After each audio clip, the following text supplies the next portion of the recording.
ప్రపంచంలో డబ్బు అనేది ప్రతి ఒక్కరికి అవసరం. కానీ ఇది డబ్బు మన చేతికి రావడానికి, ఆ డబ్బును తయారు చేయడానికి ఎంత ప్రాసెస్ జరుగుతుందో మీకు తెలుసా? మనలో చాలా మందికి ఉండే డౌట్ ఏంటి అంటే, ఈ డబ్బును ప్రింట్ చేసే మిషన్ మన దగ్గర ఉన్నాయి కదా, మరి ఈ ప్రపంచంలో ఒక్క పూట కూడా తిండి దొరకని వాళ్ళు ఉన్నవారు, అలాగే ఉండడానికి ఇల్లు లేకుండా ఉన్నవారు, ఇంకా ఆర్థిక ఇబ్బంది పరంగా ఎవరైనా ఉన్నవారు, ఇలా చాలా మంది ఉంటే వారికి కావాల్సిన డబ్బులన్నింటినీ ప్రింట్ చేస్తే వారు హ్యాపీగా ఉండొచ్చు కదా అనే డౌట్ మీలో చాలా మందికి ఉండే ఉంటుంది. నిజానికి ఈ పనిని మన ప్రభుత్వాలు ఎందుకు చేయవు?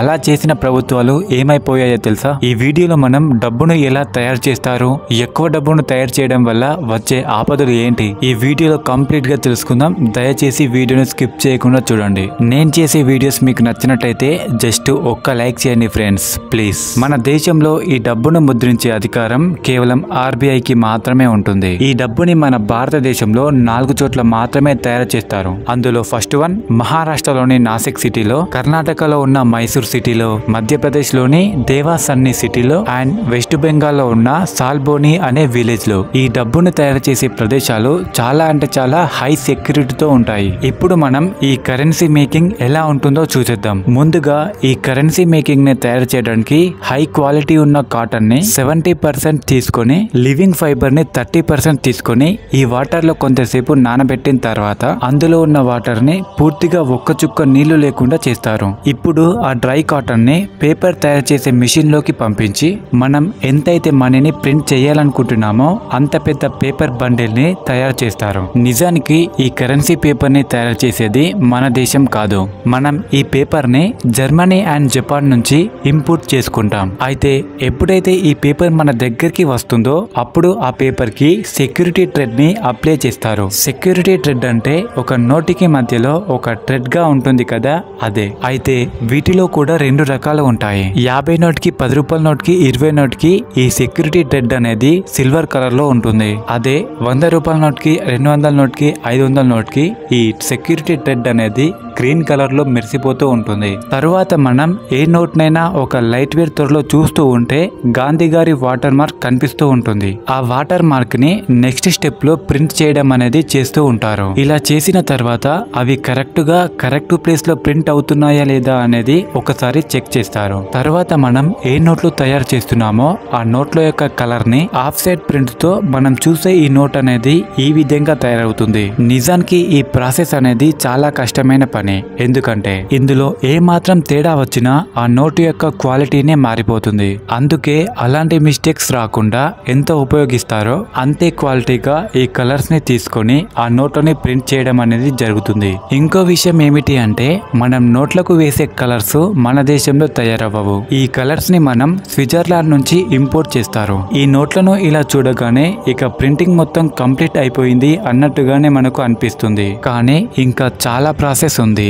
ఇలా ప్రింట్ అయిన ఈ నోట్లని మళ్ళీ చెక్ చేస్తూ అవి కరెక్ట్ ప్లేస్ లో ప్రింట్ అవుతున్నాయా లేదో అనేది మళ్ళీ చెక్ చేస్తూ ఉంటారు.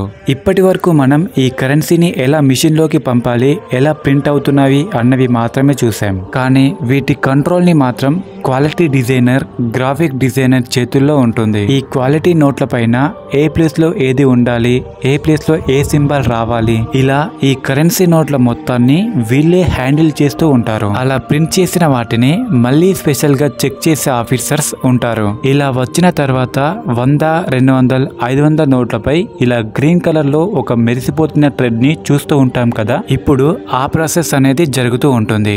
ఈ నోట్లపై స్పార్కింగ్ ఎమరాయిల్ అనే కలర్ ని ప్రింట్ చేస్తారు. ఇలాంటి కలర్ ని చాలా స్పెషల్ గా తయారు చేయడం వల్లనే డూప్లికేట్ నోట్లు తయారు చేసేవారు చాలా ఈజీగా దొరికిపోతారు. వాళ్ళ రేడియం కలర్ లో ఇంత మెరిసిపోయేంత రేడియం మాత్రం అస్సలు ఉండదు. ఆ రేడియం కలర్ ప్రింట్ అయిన తర్వాత కరెన్సీ నోట్లపై క్లియర్ గా పడిందో పడలేదో అనేది చాలా కేర్ఫుల్ గా చెక్ చేస్తూ ఉంటారు. ఎందుకంటే ఆ రేడియం అనేది కొద్దిగా క్రాస్ ప్రింట్ అయినా ఆ నోటు డూప్లికేట్ ఏమో అని జనాలకు అర్థమవుతుంది.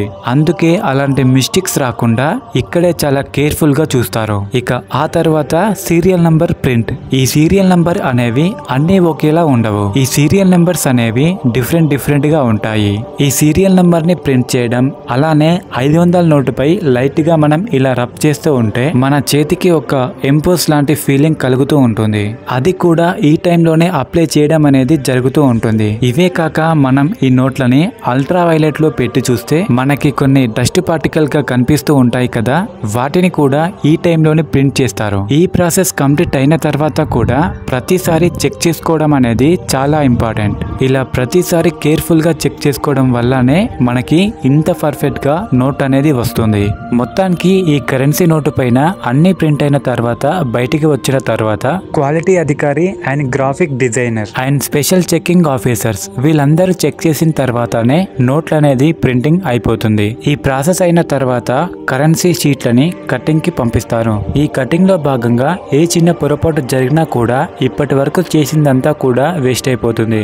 అందుకే ఈ కటింగ్ ప్రాసెస్ కూడా చాలా కేర్ఫుల్ గా జరుగుతుంది. తర్వాత ఈ కరెన్సీని 100 వచ్చేలా కౌంట్ చేసి సీల్ వేస్తారు. అలా సీల్ వేసిన 10 కట్టల్ని కలిపి ఒక కవర్ లో మళ్ళీ ప్యాక్ చేయడం జరుగుతుంది. చివరికి ఈ మనీ మొత్తాన్ని ఆర్బీఐ కి పంపిస్తారు. అలా ఆర్బీఐ నుంచి ఈ డబ్బు అనేది బ్యాంకులకు రావడం జరుగుతుంది. ఫైనల్ గా బ్యాంకుల నుంచి డబ్బు అనేది మన చేతికి అందడం జరుగుతుంది.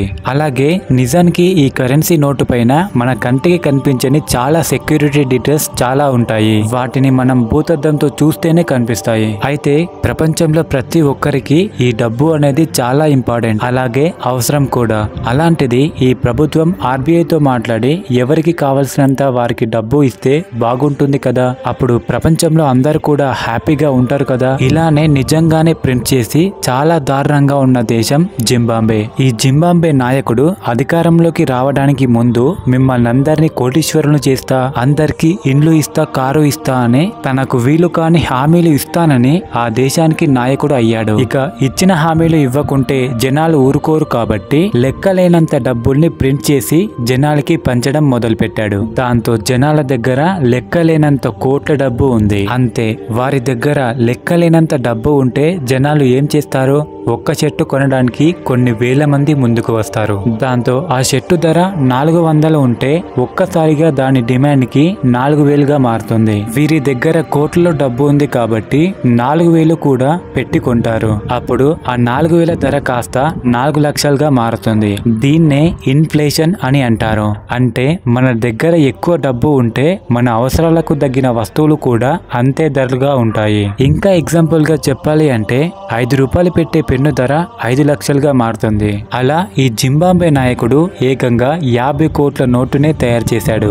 అసలు మీరే ఆలోచించండి, 50 కోట్ల నోటు అంటే వాళ్ళ దేశాన్ని ఈ నాయకుడు ఎంత పాతాళానికి తొక్కివేశాడో. అందుకే మన దగ్గరే ఈ నోట్లను ప్రింట్ చేసే అధికారం ఉన్నా కూడా అలా చేస్తే జింబాబ్వేనే కాదు ఏ దేశమైనా కూడా సర్వనాశనం అయిపోతుంది. ఓకే ఫ్రెండ్స్, ఈ వీడియోపై మీ అభిప్రాయం ఏంటో కామెంట్ చేయండి. మా వీడియోస్ కనుక మీకు వర్త్ అనిపిస్తే ఛానల్ని సబ్స్క్రైబ్ చేసి వీడియోకు మాత్రం లైక్ చేయడం మర్చిపోకండి.